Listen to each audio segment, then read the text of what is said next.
Ecuador's Galapagos Islands are all the way across the Pacific Ocean, far from East Asia.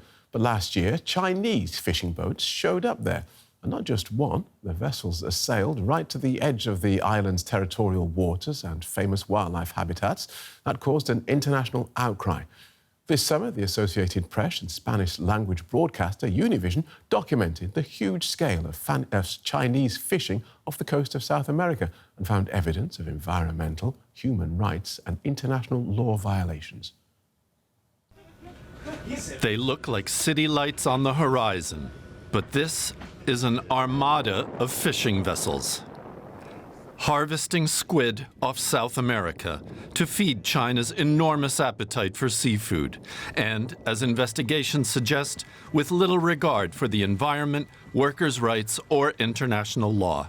Two-thirds of the world's oceans are the high seas. The high seas are like the Wild West. They're largely ungoverned. There's no one country that's responsible for enforcement out there. The Chinese vessels show signs of fishy business, sailing with their mandatory transponders turned off, broadcasting multiple electronic IDs, or transmitting false information.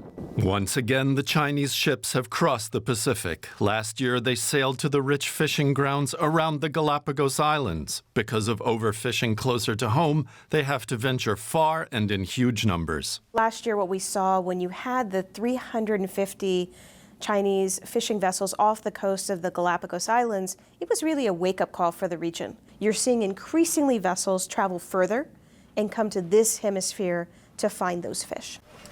As a result, South America's own Pacific Ocean fishermen are suffering. We are being overwhelmed by the foreign boats right next to where we work, because there's no maritime control, no maritime authority that defends us. There's also no one to defend the crews aboard the Chinese vessels. You're stuck there?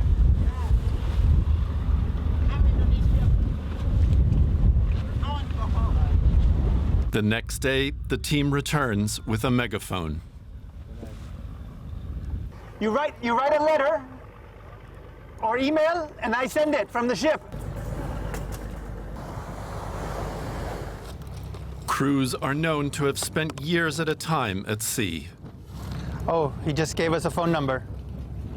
Last year, China imposed stricter penalties on companies caught breaking the rules, but often the improvements remain only on paper.